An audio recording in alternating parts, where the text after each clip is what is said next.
Amadou. Oui, Bamoum Amadou. On est pas de Koorka.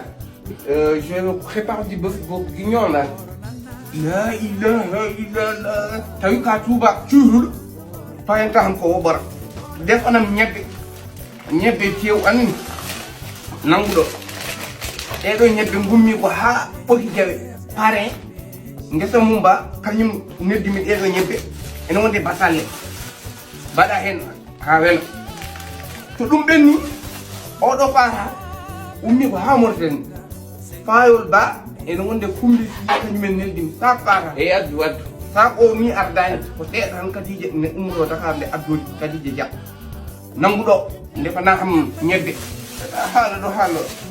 bubbul kino men da bubbul kino ko fiiru nangudo woro nanna hayyo woro nanna woro bije woro nanna pharmacie seede bin fiiru diko pindir to yeb ko ko wadandi bodo wonde cellal taw kon non wi ko horta o wadi o jeewi dum ko watte do ko o jeewi ƴiƴam o wi fof an kay sarwa joni kay do woni kay docteur o woni kay pharmacien mo to dum ala ko namde hen docteur ko mawdo kellifaado ko min yaano an nandimi o wi ko korka ala problème mum ko biwan ko yimbe bayru leyden tawa moddugde be biwan baba sa wiama horta ala problème ko neddo yarane fooday dum hen fo horta kay ko horta sallani horta aduna nene yesoma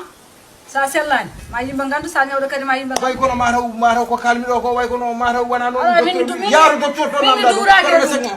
pharmacien o namdo dum on kay ko kanyum wi oto hor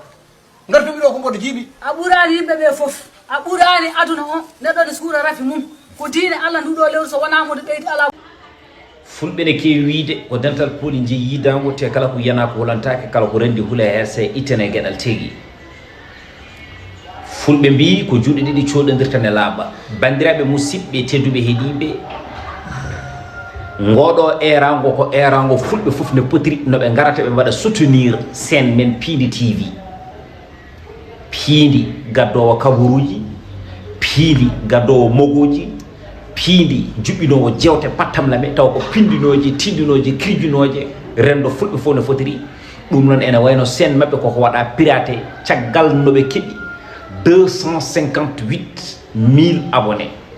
fodde ujunnaji temedde ɗiɗi e capanɗe joyo e jeetayo ujunere ina wayno fof yeehi ha laaɓi car kadi vidéo ji mabɓe gila e jeewo vidéo ji mabɓe gila e émission ngaji vidéo ji mabɓe gila e journal ha e ko nandi hen ina wayno fof yeehi ha laaɓi car actuellement so tawi a tappino Pindi e nder YouTube he a dañata yiide fartange tigirgi émission ngaji ɗiɗon walla théâtre uji ɗiɗon joni noon Allah waɗi ɓe mbaɗi créé compte kesso ɗum noon anan kala oɗon ñaaga ne jahton mbaɗo yon abonné e nder compte kesso Pindi TV o mboɗo ñaagui on pour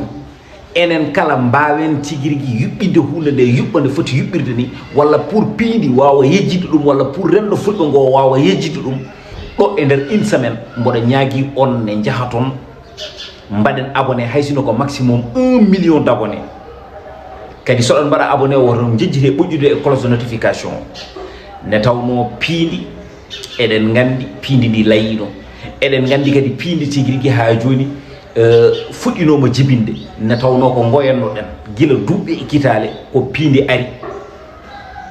sojjinani en tigirigui guite men ne hadirteni yamma wadde noon haadi mbiɗen wonde